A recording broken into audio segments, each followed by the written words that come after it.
ಎಲ್ಲರಿಗೂ ನಮಸ್ಕಾರ. ಬಹಳ ಸಂತೋಷ ಆಯಿತು.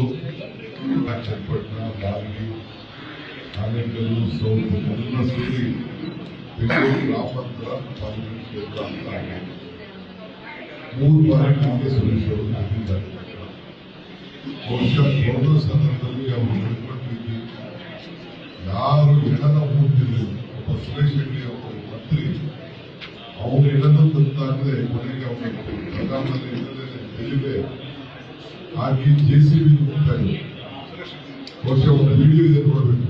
ಕರ್ನಾಟಕದಲ್ಲಿ ನಮ್ಮ ಒಂದು ಕುಟುಂಬ ಶೇಷ ನಾವು ಕೊಡಲ್ಲ ಅಂತೀವಿ. ಯಾಕೆ ಕೊಡಲ್ಲ ಅಂದ್ರೆ ನಾವೇಣ ನಾವು ರವಿ ಮತ್ತು DK ಸುರೇಶ್ ಕಳಿಸಿ ಶವ ಸಂಸ್ಕಾರ ಮಾಡೋದು. ಇಡೀ ಮನೆಗೂ ನಾವು ಒಂದೊಂದು ಕಾಲದಲ್ಲಿ ಔಷಧಿ ಹಾಕಿದ್ದೀವಿ, ದುಡ್ಡು ಕಟ್ಟಿದ್ದೀವಿ, ಬಡವರಿಗೆ ಸಹಾಯ ಮಾಡಿದ್ದೀವಿ. ಯಾವ ಕುಮಾರಸ್ವಾಮಿ ಬರಲಿಲ್ಲ, ಯಾವ ಮಂಜುನಾಥ ಬರಲಿಲ್ಲ, ಸಹಕಾರ ನಾವು ಮಾಡಿದ್ದೀವಿ. ಇವತ್ತು ನನಗೆ ಬಹಳ ಸಂತೋಷ ಆಯಿತು. ನಮ್ಮ ಬಾಬುರವರು, ಪ್ರಸಾದ್ ಬಾಬು ಅವರು ಒಂದು ಕಾಲದಲ್ಲಿ ಬಡವರಿಗೆ ಅನುಕೂಲ ಬಂದಿದ್ದಾರೆ.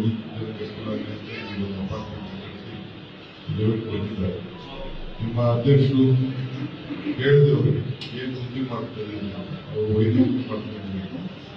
ಅರ್ಚಕಸ್ಯ ಪ್ರಭಾವೇ ಶಿಲಾ ಪೂಜಿ ಶಂಕರ, ಅರ್ಚಕನ ಪ್ರಭಾವದಿಂದ ಶಿಲೆಯೂ ಶಂಕರ ಕಾಣಬಹುದು. ಹಾಗೆ ನೀವು ಅವರು ಬಂದು ನಿಮ್ಮ ಪರವಾಗಿ ಬಂದು ಇಲ್ಲಿ ಕೂತವ್ರೆ. ನಾನು ಸರ್ಕಾರ ಪರವಾಗಿ ನಿಮ್ಮ ಮಂತ್ರಿ ಇಲ್ಲ ಅಂತಿದ್ದೀನಿ.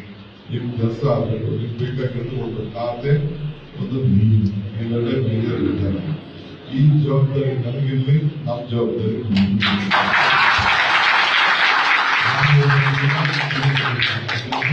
ಪಾಲಿಸಿ, ಈ ಖಾತೆ ವಿಚಾರ ಒಂದು ಪಾಲಿಸಿ ತರಬೇಕು. ಅದಕ್ಕೆ ನಾನು ಅದೇ ಯೋಚನೆ ಮಾಡ್ತಾ ಇದ್ದೀನಿ. ಎ ಖಾತೆ, ಬಿ ಖಾತೆ ಇವೆಲ್ಲ ಕಟ್ಬಿಟ್ಟಿದ್ದೀವಿ. ರೈತರು ಆಗೋದು ಆಗೋಗಿದೆ. ನೀವು ಬೇರೆ ಟ್ಯಾಕ್ಸ್ ಕಟ್ಟಿಬಿಟ್ಟು ನಿಮ್ಮ ಆಸ್ತಿ ಪಾಸ್ತಿ ಮಾರುಕಟ್ಟೆ ಬೇರೆ ಆ ರೀತಿ ಮಾಡ್ತಿದ್ದೇವೆ. ಅದಕ್ಕೆ ನಾನು ಈಗಾಗಲೇ ಕೆಲವು ಕಾರ್ಯದಲ್ಲಿ ಎಲ್ಲ ತಂದ ಮನೆಯೆಲ್ಲ ಟ್ಯಾಕ್ಸ್ ಎಲ್ಲ ಏನು ಜೊತೆಯಿಂದೆಲ್ಲ ಕಟ್ಟಿದ್ದು 20-30 ಅಂತ ಮಾಡಿ ವಾಪಸ್ ರಿಪ್ಲೇಸ್ ಮಾಡಿ ನಾನು ಮಾಡ್ತಾ ಇದ್ದೀನಿ. ಕೆಲಸ ಮಾಡ್ತೀನಿ. ಈಗಾಗಲೇ BJP ಗೌರ್ಮೆಂಟ್ ಇದ್ದಾಗ ಅವತ್ತು ಕಾನೂನು ಮಾಡಿ ಆಮೇಲೆ ಸೆಪರೇಟ್ ಮಾಡಿ ಹೊಸದಾಗಿ ಒಂದು ಕಾನೂನು ಮಾಡಿ ಜಾಸ್ತಿ ದುಬಾರಿ ಆಗಬಾರ್ದು ಮಾಡಿದ್ರು. ನಾನು ಕೇಳಿದ್ರೆ ನಾನೇ ನಿಮ್ಮ ಮನೆ ಬರಬೇಕು ಅಂತ ಕೇಳ್ತಾ ಇದ್ದೀನಿ. ಸುಮ್ಮನೆ ಕೂತ್ಕೊಂಡು ಮೋದಿ ಆಗ್ತಾರೆ, ನಾವು ಓಟ್ ಬಿಡ್ತಾರೆ, ಯಾರು ಓಟ್ಗಿಲ್ಲ ಮಾಡೋದು ಇಲ್ಲೇ ಇರ್ತದೆ. ನೀವು ಬೂತಲ್ಲಿ 5 ಅಪಾರ್ಟ್ಮೆಂಟ್ ಇದೆ, ಯಾರು ಜಾಸ್ತಿ ಕೊಡ್ತಾರೆ ಅಂತ ನಮಗೂ ಗೊತ್ತಾಗ್ತದೆ. ಹಾಗೆ ನೀವು ಬಂದು ನಿಮ್ಮ ಅಧ್ಯಕ್ಷರು ಬಂದು ಬಾಬರು ಬಂದು ನಮ್ಮನ್ನ ಜಿಗಿಸ್ಬೋದು. ನಮ್ಮ ನಿಮ್ಗೆ ಗೊತ್ತಾಗ್ತದೆ ಅವ್ರ ಕೆಲಸ ಮಾಡ್ತೀವಿ ಅಂತ ಕೇಳೋಷ್ಟು ಶಕ್ತಿ ಅವ್ರಿಗೆ ಬರ್ತದೆ. ಸೊ ನೀವು ನನ್ನ ಸಾಲ ಕೊಡಿ, ನಾವು ನಿಮ್ಮ ಸಾಲ ತಿಳ್ಕೊಬೇಕು. ಸಂಬಂಧ ಇದೀಗ ಮುಗಿದೋಗೋದು. ತಿರ್ಗಾ ಇನ್ನೊಂದು ಸತಿ ನಿಮ್ಮೆಲ್ಲ ಸಂಘಗಳು, ಎಲ್ಲ ಅಸೋಸಿಯೇಷನ್ ಎಲ್ಲರೂ ಕಳಿಸಿ ಕಳಿಸಿ DK ಶಿವಕುಮಾರ್ ಬಂದಿದ್ರು, ಮಾತಾಡಿದ್ರು, ಭರವಸೆ ಕೊಟ್ಟಿದ್ದಾರೆ. ಈ ಪ್ರಾಬ್ಲಮ್ಸ್ ಸಾಲ್ವ್ ಮಾಡ್ತೀನಿ ಅಂತ ಹೇಳಿದರೆ ಈ ಕೆರೆನ ರಿನ್ಯೂವೇಟ್ ಮಾಡಬೇಕು. ಅದಕ್ಕೆ ನಾವು ಪ್ರೈವೇಟ್ ಲೆವೆಲ್ ಮಾಡಬೇಕು. ಇದು ಮಾಡಿ ಯಾವಾಗಲೂ ಈ ಕೆರೆಯಲ್ಲಿ ನೀರು ಆಗ ವಾಟರ್ ಲೆವೆಲ್ ಜಾಸ್ತಿ ಆಗ್ತದೆ. ಈಗಾಗಲೇ ನಮ್ಮ ಪ್ರಸಾದ್ ಅವರು, ಬಾಬು ಅವರು ಒಳ್ಳೆ ಪಾಯಿಂಟ್ ಇರಬೇಕು ಅಂತ ಹೇಳಿದ್ದಾರೆ. ಸಪರೇಟ್ ನೀರಿನ ವ್ಯವಸ್ಥೆ ನಾನು ಹೇಳ್ತೀನಿ. ನಾವು ಇಲ್ಲೇ ನೋಟ್ ಮಾಡ್ತೀನಿ. ನಮ್ಮ ಆಫೀಸರ್ಸ್ ಈ ಬೋರ್ವೆಲ್ ಕೊಡೋಕ್ಕೆ ಬಿಲ್ಡಿಂಗ್ಗೆ ಯಾವ ಪಾಯಿಂಟ್ ಹುಡುಕಿ ಬೋರ್ವೆಲ್ ಎಲ್ಲ ಮುಗಿಯಲ್ಲ, ಸರಿಯಾದ ನೀರಿನ ಜಲ ಹೇಳಿ ಅಂತ ಮಾಡಬೇಕು. ಅದಕ್ಕೆ ಬಾಬು ಅವರು ಆ ಕೆಲಸ ನಾವು ಮಾಡ್ತೀವಿ. ನೀವೆಲ್ಲ ಸೇರಿ ಒಗ್ಗಟ್ಟಿನಿಂದ ನಿಮ್ಮ ಎಲ್ಲ ಅಪಾರ್ಟ್ಮೆಂಟ್ ಓನರ್ಸು ಮತ್ತು ಹೊರಗಡೆ ಇಲ್ಲೇ ಇರಲಿ ಕಾಂಗ್ರೆಸ್ ಪಕ್ಷಕ್ಕೆ ನನಗೆ ಸಹಾಯ ಮಾಡಬೇಕು. ಆಯ್ತು, ಈಗ ನಾನು ನೋಡ್ತಾ ಇರೋದಕ್ಕೆ ನಾವೇನು ಮಾತು ಕೊಟ್ಟಿದ್ದಾರೆ ನಿಮ್ಮಲ್ಲಿ ನಾನು ವಿಚಾರಿಸಿದೆ. ಕೆಲವೆಲ್ಲ 200 ಯೂನಿಟ್ಗಿಂತ ಕಡಿಮೆ ಕರೆಂಟ್ ಉಪಯೋಗಿಸ್ತಾ ಇದ್ದಾರೆ. ನಿಮ್ಮಲ್ಲೂ ಫ್ರೀ ಕರೆಂಟ್ ಬರ್ತಾ ಇರ್ತಾರೆ. ನಿಜ ಫ್ರೀ ಕರೆಂಟ್ ಬರ್ತಾ ಇದೆ ಕೇಳಿದೆ. ಆಯ್ತು, 40 ಜನ ಬರ್ತಾ ಇದೆ, ಫ್ರೀ ಕರೆಂಟ್ ಬರ್ತಾ ಇದೆ. ಕೆಲವರು FD ಅಂತ ಬರ್ತಾ ಇದೆ. ಕೆಲವರೆಲ್ಲ ಫ್ರೀ ಬಸ್ಸಲ್ಲಿ, KSRTC ಬಸ್ಸಲ್ಲಿ ಊರಿಗೆ ಹೋಗ್ಬೇಕಾದ್ರೆ ಕೆಲಸಕ್ಕೆ ಹೋಗ್ಬೇಕಾದ್ರೆ ಉಪಯೋಗಿಸ್ತಾ ಇದ್ರು. ಇದೆಲ್ಲ ಬಹಳ ಅನುಕೂಲ ಆಗ್ತಾ ಇದೆ.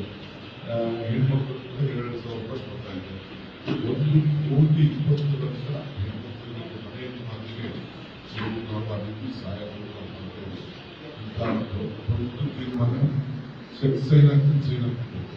ಈಗ ಜೈಲಲ್ಲೂ ಕೂಡ 25 ಲಕ್ಷ ರೂಪಾಯಿ ಕೊಡಬೇಕು ಅಂತ ಫ್ರೀ ಆಸ್ಪತ್ರೆಗೆ ಹೋಗಿ ತೀರ್ಮಾನ ಮಾಡಿದ್ದೀವಿ. ಒಂದಕ್ಕೆ ಮಹಾರಾಷ್ಟ್ರ ಯೋಜನೆಯಲ್ಲಿ 2000 8,000 ಕೊಡಬೇಕು ವರ್ಷಕ್ಕೆ ತಿಂಗಳಿಗೆ ಅಂತೇಳಿ ಅದೊಂದು ಪಾರ್ಟಿ ಎಲ್ಲಿ ಲೆವೆಲ್ ಮಾಡಿದೆ. ಇವರು ಕೂಡ ಯಾರು ಉದ್ಯೋಗ ಇಲ್ಲ, ಅಪ್ರೆಂಟಿಸ್ಶಿಪ್ ಕೊಡ್ತಾರೆ, 1 ಲಕ್ಷ ಹಿಂಗೆ ಅನೇಕ ಗ್ಯಾರಂಟಿಗಳನ್ನ ಕಾಂಗ್ರೆಸ್ ಪಾರ್ಟಿ ಅನೌನ್ಸ್ಮೆಂಟ್ ಮಾಡಿದ್ವಿ. ಆಯ್ತು 5 ವರ್ಷ ಅವರು ಅವಕಾಶ ಮಾಡಿದ್ದಾರೆ. ಬಿಜೆಪಿಯೂ ಕೊಡಲಿಲ್ಲ, ಅದೊಂದು ಕೊಡಲಿಲ್ಲ. ಈಗ ಕೊನೆಗೆ ಹಿಂಗೆಲ್ಲ ಮಾಡೋದು ಮಾಡ್ತಾ ಇದ್ದಾರೆ. ಈಗ ಬಿಜೆಪಿಗೆ ಕೊಟ್ಟಿದ್ದಾರೆ. ನಾನು ಯಾರ ಬಗ್ಗೆ ಮಾತಾಡೋದಿಲ್ಲ. ನನ್ನ ನಿಮ್ಮ ಸಂಬಂಧ ಉಳ್ಕೊಳ್ಳಿ, ನಿಮ್ಮ ಸಾಲ ನನ್ನ ವಹಿಸಿ ನಾವು ನಿಮ್ಗೆ ಸಹಾಯ ಮಾಡ್ತೀವಿ ಅಂತೇಳಿ ಅಧ್ಯಕ್ಷರು ಕೂಡ ಜವಾಬ್ದಾರಿ ವಹಿಸ್ತಾರೆ. ಬಾಬುರವರು ಕುಡಿಯೋ ನೀರು ವಿಚಾರ ಅವರೇ ಪರ್ಸನಲಾಗಿ ಐಡೆಂಟಿಫೈ ಮಾಡ್ತೀನಿ ಹೇಳಿದ್ದಾರೆ. ನಾನು ಅವ್ರಿಗೆ ಸಹಕಾರದಿಂದ ಕೊಟ್ಟು ನಾನು ಸಿದ್ಧವಾಗಿದ್ದೀನಿ. ಬಹಳ ಸಂತೋಷ. ನ್ಯೂಸ್ ಫಸ್ಟ್ ನಿರ್ಭೀತಿಯಿಂದ ನಿಮ್ಮ ಪರವಾಗಿ.